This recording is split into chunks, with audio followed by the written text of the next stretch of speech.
ಲಘುವಾಗಿ ಮಾತಾಡೋದು ನಿಲ್ಲಿಸಿ, ಆ ಮಾತಾಡಬೇಕಾದ್ರೂ ಆ ಮುಖದಲ್ಲಿ ಆ ಭಯ, ನೋವಂತೆ ಪಾಪ, ನೋವಿನಲ್ಲೂ ಮಾತಾಡ್ತಾರೆ. ನೋವು ಪಡೋರು ಅಲ್ಲಿ ಕೂತವ್ರಲ್ಲಿ ಬೈರ್ಮಂಗಲದಲ್ಲಿ ಕಣ್ಣಲ್ಲಿ ನೀರು ಹಾಕೊಂಡ ಹೆಣ್ಮಕ್ಳು, ನಿಮ್ಗೆ ಯಾವ ನೋವಿದೆ? ನಿಮ್ಗಂತ ನೋವು ನಿಮ್ಮ ಆ ಹೃದಯ ಕಟುಕು ಹೃದಯ ಆದರೂ ನಿಮ್ದೆಲ್ಲ ಅದ್ರಲ್ಲಿ ಬಂದರೆ ಅಲ್ಲ ನೀವು, ನಿಮ್ಗೆ ಯಾವ ನೋವಾಯ್ತು?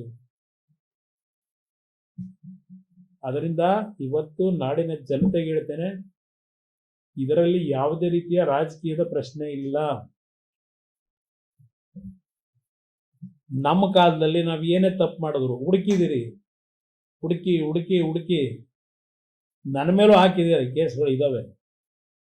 ಆದರೆ ಮೆರಿಟ್ ಮೇಲೆ ನಡೆಸ್ತೀನಿ ಕೇಸ್ನ, ನ್ಯಾಯಾಲಯಕ್ಕೆ ಅಗೌರವ ಸಲ್ಲಿಸಲ್ಲ.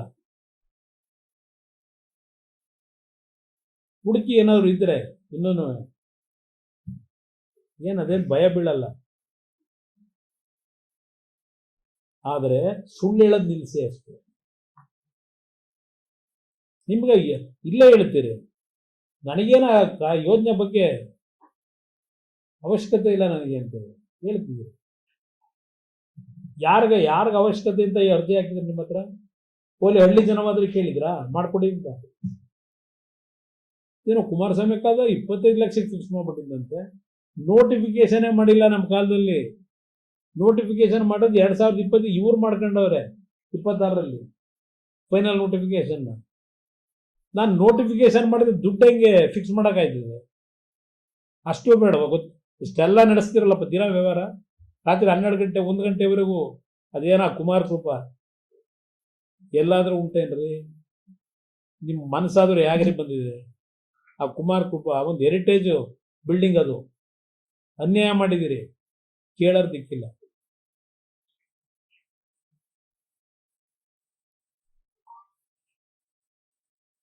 ಅದರಿಂದ ಏನಿವ ತರಾತುರಿ ಬಹಳ ವಿರಾವೇಶವೂ ಅಲ್ಲ, ಏನೂ ಅಲ್ಲ. ಅದು ಅಳುಕು ಮನಸ್ಸಿನಲ್ಲಿ.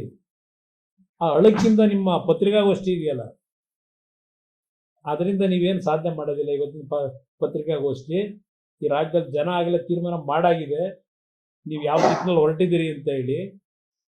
ಶಾಶ್ವತ ಅಲ್ಲ, ಯಾರಿಗೂ ಶಾಶ್ವತ ಅಲ್ಲ. ನನಗೂ ಇಲ್ಲ, ಇನ್ನೊಬ್ರಿಗೂ ಇಲ್ಲ. ಕಾಲ ನಿರ್ಧಾರ ಮಾಡ್ತದೆ. ಸಿಕ್ಕಿರೋ ಅವಕಾಶ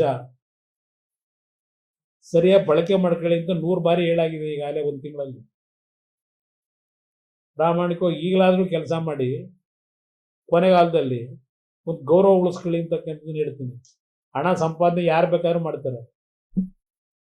ಹಣದಿಂದಲೇ ಎಲ್ಲ ಗೆಲ್ತೀನಿ ಅಂತ ತಿಳ್ಕೊಂಡಿದ್ರೆ ಅದಕ್ಕೆ ಕಾಲ ಉತ್ತರ ಕೊಡ್ತೀವಿ ಅನ್ನೋದನ್ನ ಒಂದು ಅಂತಿಮವಾಗಿ ಹೇಳಿಕ್ಕೆ ಬಯಸ್ತೀನಿ.